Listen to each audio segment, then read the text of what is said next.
Selamat berjumpa kembali dalam pelajaran agama Katolik SMA Katolik Cendrawasih kelas 11 semester 1. Anak-anakku yang terkasih, bagaimana kabar kalian? Saya harap kalian semua sehat-sehat saja dan tetap menjaga kesehatan selama masa pandemi COVID-19 ini.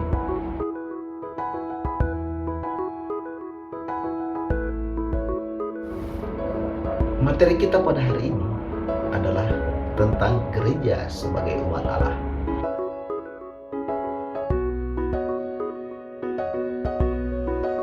Ketika kita bertanya kepada orang Kristiani atau juga non-Kristiani tentang apa makna gereja, maka jawaban yang kita terima akan bermacam-macam. Ada yang mengatakan gereja adalah gedung, gereja adalah rumah Allah, tempat beribadat, misa, atau merayakan Ekaristi umat Katolik atau umat Kristiani pada umumnya. Ada yang mengatakan pula gereja adalah ajaran. Gereja adalah lembaga untuk mempertahankan dan mempropagandakan seperangkat ajaran yang biasanya dirangkum dalam sebuah buku yang disebut katekismus. Untuk bisa menjadi anggota gereja, si calon harus mengetahui jumlah ajaran atau doktrin atau dogma. Menjadi anggota gereja berarti menerima sejumlah kebenaran. Dan ada pula yang mengatakan gereja adalah organisasi atau lembaga sejagat atau lembaga internasional. Gereja adalah organisasi dengan pemimpin tertinggi di Roma dengan cabang-cabangnya sampai ke pelosok-pelosok seantero jagat. Garis komando dan koordinasi diatur dengan rapi dan teliti. Ada pimpinan, paus, uskup-uskup, pastor-pastor, biarawan, dan umat. Ada yang mengatakan gereja adalah umat pilihan. Gereja adalah kumpulan orang yang dipilih dan dikhususkan Allah untuk diselamatkan. Tanpa menjadi anggota gereja, maka tidak akan diselamatkan masuk surga. Dan terakhir, ada yang mengatakan gereja adalah badan sosial. Gereja adalah lembaga yang menyelenggarakan sekolah-sekolah, rumah-rumah sakit, dan macam-macam usaha untuk menolong orang miskin. Gambaran-gambaran gereja yang diungkapkan tadi mungkin ada benarnya, tetapi belum mengungkapkan hakikat gereja yang sebenarnya. Untuk itu saya mengajak kalian untuk melihat atau membaca file presentasi yang akan saya kirimkan berikut ini.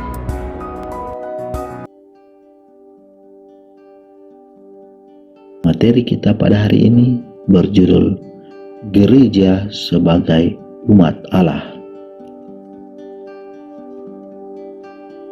Pada awal pembelajaran ini kita harus mengerti arti gereja.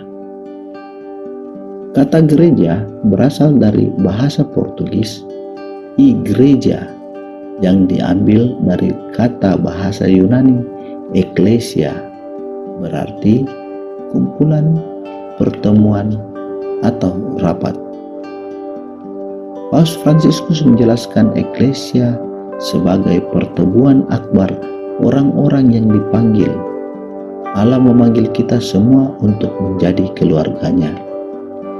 Gereja adalah kasih Allah yang diaktualisasikan dalam mencintai dirinya dan orang lain, semua orang tanpa membeda-bedakan. Gereja adalah keluarga yang kita cintai dan mencintai kita. Gereja menjadi nyata ketika karunia Roh Kudus memenuhi hati para rasul dan membakar semangat mereka untuk pergi keluar dan memulai perjalanan mereka untuk mewartakan Injil, menyebarkan kasih Allah. Mari membaca Kisah Para Rasul bab 2 ayat 41 sampai dengan 47 berikut ini. Orang-orang yang menerima perkataannya itu memberi diri dibaptis, dan pada hari itu jumlah mereka bertambah kira-kira 3.000 jiwa. Mereka bertekun dalam pengajaran rasul-rasul dan dalam persekutuan, dan mereka selalu berkumpul untuk memecahkan roti dan berdoa. Maka ketakutanlah mereka semua, sedangkan rasul-rasul itu mengadakan banyak mujizat dan tanda. Dan semua orang yang telah menjadi percaya tetap bersatu, dan segala kepunyaan mereka adalah kepunyaan bersama. Dan selalu ada dari mereka yang menjual harta miliknya, lalu membagi-bagikannya kepada semua orang sesuai dengan keperluan masing-masing. Dengan bertekun dan dengan sehati, mereka berkumpul tiap-tiap hari dalam bait Allah. Mereka memecahkan roti di rumah masing-masing secara bergilir dan makan bersama-sama dengan gembira dan dengan tulus hati, sambil memuji Allah, dan mereka disukai semua orang. Dan tiap-tiap hari Tuhan menambah jumlah mereka dengan orang yang diselamatkan. Mari membaca kutipan yang kedua dari 1 Korintus bab 12 ayat 7 sampai 11. Tetapi kepada tiap-tiap orang dikaruniakan pernyataan roh untuk kepentingan bersama. Sebab kepada yang seorang roh memberikan karunia untuk berkata-kata dengan hikmat, dan kepada yang lain roh yang sama memberikan karunia berkata-kata dengan pengetahuan. Kepada yang seorang roh yang sama memberikan iman, dan kepada yang lain ia memberikan karunia untuk menyembuhkan. Kepada yang seorang roh memberikan kuasa untuk mengadakan mujizat, dan kepada yang lain ia memberikan karunia untuk bernubuat, dan kepada yang lain lagi ia memberikan karunia untuk membedakan bermacam-macam roh. Kepada yang seorang ia memberikan karunia untuk berkata-kata dengan bahasa roh, dan kepada yang lain ia memberikan karunia untuk menafsirkan bahasa roh itu. Tetapi semuanya ini dikerjakan oleh roh yang satu dan yang sama, yang memberikan karunia kepada tiap-tiap orang secara khusus seperti yang dikehendakinya. Mari membaca kutipan yang ketiga, 1 Korintus bab 12 ayat 12 sampai dengan 18. Karena sama seperti tubuh itu satu dan anggota-anggotanya banyak, dan segala anggota itu sekalipun banyak merupakan satu tubuh, demikian pula Kristus. Sebab dalam satu roh kita semua, baik orang Yahudi maupun orang Yunani, baik budak maupun orang merdeka, telah dibaptis menjadi satu tubuh, dan kita semua diberi minum dari satu roh. Karena tubuh juga tidak terdiri dari satu anggota, tetapi atas banyak anggota. Andai kata kaki berkata, "Karena aku bukan tangan, aku tidak termasuk tubuh," jadi benarkah ia tidak termasuk tubuh? Dan andai kata telinga berkata, "Karena aku bukan mata, aku tidak termasuk tubuh," jadi benarkah ia tidak termasuk tubuh? Andai kata tubuh seluruhnya adalah mata, di manakah pendengaran? Andaikan seluruhnya adalah telinga, di manakah penciuman? Tetapi Allah telah memberikan kepada anggota masing-masing secara khusus suatu tempat pada tubuh seperti yang dikehendakinya. Dari ketiga kutipan tersebut, ada 3 hal yang perlu kita perhatikan bersama. Yang pertama, hidup mengumat pada dasarnya merupakan hakikat gereja itu sendiri, sebab hakikat gereja adalah persaudaraan cinta kasih seperti yang dicerminkan oleh hidup umat perdana. Yang kedua, dalam hidup mengumat, banyak karisma dan rupa-rupa karunia dapat dilihat, diterima, dan digunakan untuk kekayaan seluruh gereja. Hidup gereja yang terlalu menampilkan segi organisatoris dan struktural dapat mematikan banyak karisma dan karunia yang muncul dari bawah. Yang ketiga, dalam hidup mengumat, semua orang yang merasa menghayati martabat yang sama akan bertanggung jawab secara aktif dalam fungsinya masing-masing untuk membangun gereja dan memberikan kesaksian kepada dunia.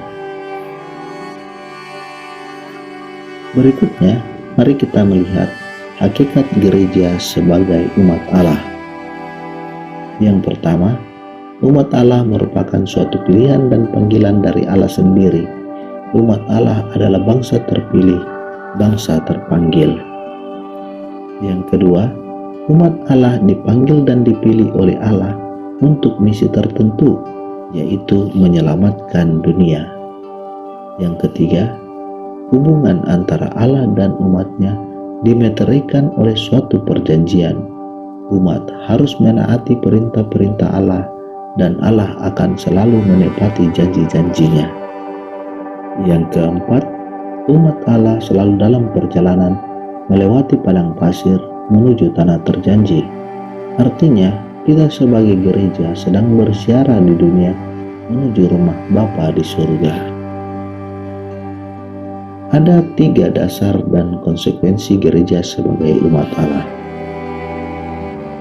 Yang pertama, hakikat gereja sendiri adalah persaudaraan cinta kasih, sebagaimana jelas nampak dalam praktek hidup gereja perdana. Yang kedua, adanya aneka macam karisma dan karunia yang tumbuh di kalangan umat yang semestinya dipelihara dan dikembangkan untuk pelayanan dalam jemaat. Dan yang ketiga, seluruh anggota gereja memiliki martabat yang sama sebagai satu anggota umat Allah, meskipun di antara mereka terdapat fungsi yang berbeda-beda. Ada 3 konsekuensi gereja sebagai umat Allah. Yang pertama, konsekuensi untuk umat atau awam. Umat harus menyadari kesatuannya dengan umat yang lain, yaitu menghayati iman dalam kebersamaan. Umat aktif ambil bagian dalam kegiatan-kegiatan hidup menggereja di lingkungan atau wilayahnya dengan segala karisma dan karunia yang dimilikinya. Yang kedua, konsekuensi untuk hierarki. Hierarki mesti menyadari bahwa tugas kepemimpinan yang diembannya adalah tugas pelayanan. Mereka berada di tengah-tengah umat sebagai pelayan. Hierarki semestinya memberi ruang dan tempat bagi umat untuk berperan aktif ikut dalam membangun gereja dengan karisma dan karunia-karunia yang mereka miliki. Yang ketiga, konsekuensi dalam hubungan hierarki dan umat. Hierarki harus memandang umat sebagai partner kerja dalam membangun gereja, bukan sebagai pelengkap penderita yang seolah-olah tidak berperan apa-apa. Hierarki juga harus memperlakukan seluruh anggota gereja sebagai satu umat Allah yang memiliki martabat yang sama meskipun menjalankan fungsi yang berbeda-beda. Anak-anakku yang terkasih, ada 3 hal yang dapat kita lakukan dalam pembelajaran kali ini. Yang pertama, hidup menjemaat pada dasarnya merupakan hakikat gereja itu sendiri.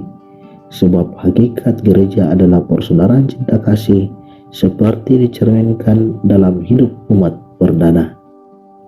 Hal ini dapat kita lihat dalam Kisah Para Rasul bab 2 ayat 41 sampai dengan 47 yang tadi telah kita baca. Yang kedua, gereja umat Allah bukan semata-mata hal fisik, melainkan rohani. Gereja adalah umat Allah, berarti terpilih dari Allah. Ketiga, sebutan umat Allah menekankan pada 2 hal penting, yaitu kesatu, gereja bukanlah pertama-tama organisasi manusiawi, melainkan pewujudan karya Allah yang konkret. Tekanan ada pada pilihan dan kasih Allah. Yang kedua, gereja bukan hanya kaum awam atau hierarki saja, melainkan keseluruhan sebagai umat Allah. Demikianlah pembahasan kita mengenai materi gereja sebagai umat Allah. Semoga apa yang kita pelajari dapat berguna bagi kita dalam hidup sehari-hari.